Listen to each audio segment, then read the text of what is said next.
বয়স্ক বা বার্ধক্য ভাতা, সেই বার্ধক্য ভাতার ক্ষেত্রে কি নিয়ম আছে।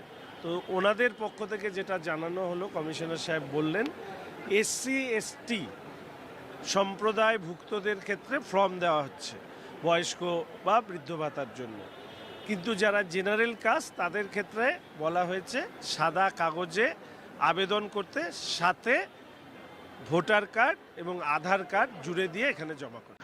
নমস্কার। বার্ধক্য ভাতা নিয়ে অনেক কনফিউশন রয়েছে, কারা কারা অ্যাপ্লাই করবে। সিম্পল বলে দিচ্ছি, অনেক নোটিফিকেশন পড়লাম গুগল দিয়ে। তো যারা 1000 টাকা করে পেতে এবার থেকে 2000 টাকা করে পাবে।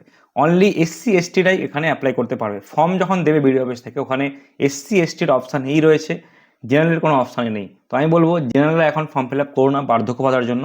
1000 থেকে যেটা 2000 পাবে, আপনারা রিজেক্ট হয়ে যাবে। জেনারেলের জন্য ফর্ম ফিল আপ অবশ্যই স্টার্ট হবে, সরকার বলেছে স্টার্ট হবে। প্রথমে এসসি এসটির পার্টটা কমপ্লিট হয়ে যাক, তারপরে জেনারেলের জন্য ফর্ম ফিল আপ হবে, বা ওই ফর্মেই হতে পারে জেনারেল অপশন দিয়ে বাকি সব ফর্ম ফিল আপ সেমই হবে। আচ্ছা, কী কী ডকুমেন্টস লাগবে? প্রথমত লাগবে একটা ব্যাংকের পাসবুকের জেরক্স।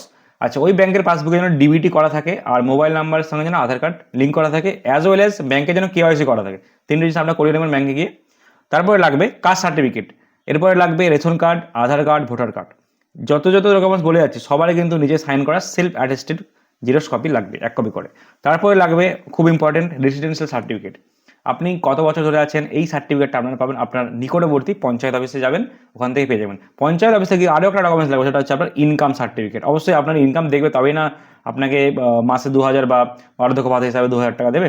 তো ইনকাম সার্টিফিকেট আর রেসিডেন্স সার্টিফিকেট, এটা দুটো মাস্ট। যারা অফলাইন ফর্ম ফিল আপ করছো বিডিও অফিসে গিয়ে জমা দেবে বা পঞ্চায়েতে জমা দেবে, ওখানে আপনারা বানিয়ে নেবেন। বানানোর পরে এটা জেরক্স করে আপনি ওখানে সাইন করে নিচে দিয়ে দেবেন। এরপরে ব্যাংকের পাসবুক তো বলেই দিচ্ছি। এই সমস্ত জাস্ট ডকুমেন্টস থাকলেই তোমরা বার্ধক্য ভাতার জন্য অ্যাপ্লাই করতে পারবে। আচ্ছা, বার্ধক্য ভাতা অফলাইনে এত সব ডকুমেন্টস লাগছে, বাট অনলাইনে এইসব ডকুমেন্টস লাগছে না। অনলাইনে যারা করছো তারা উমঙ্গ অ্যাপ থেকে করে নেবে। মোটামুটি ডকুমেন্টস লাগছে 1 কপি ফটো আর ব্যাংকের পাসবুক জেরক্স, আধার কার্ড, ভোটার কার্ড, এইসব। অনলাইনে অনেক সুবিধা, অনলাইন লাইনে দাঁড়াতে হবে না। তোমরা যারা অনলাইনে করতে চাও, অনলাইনে কীভাবে করবে বার্ধক্য ভাতা অ্যাপ্লাই, সেই ভিডিওটা আমরা পরবর্তীতে নিয়ে আসবো রিসেন্টলি।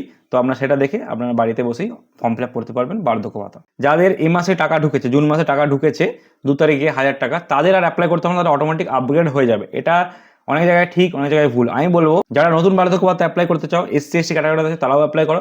আর যারা জেনারেল আসো, একটু ওয়েট করে যাও, কিছুদিন পর যখন পোর্টালে অপশন দিয়ে দেবে তোমরা তখন অ্যাপ্লাই করতে পারবে। অনলাইনে তো কোনো অপশানই নেই যে জেনারেলে অ্যাপ্লাই করতে পারবে না বলে, বাট অফলাইন ফর্মে জেনারেলের জন্য অপশান নেই।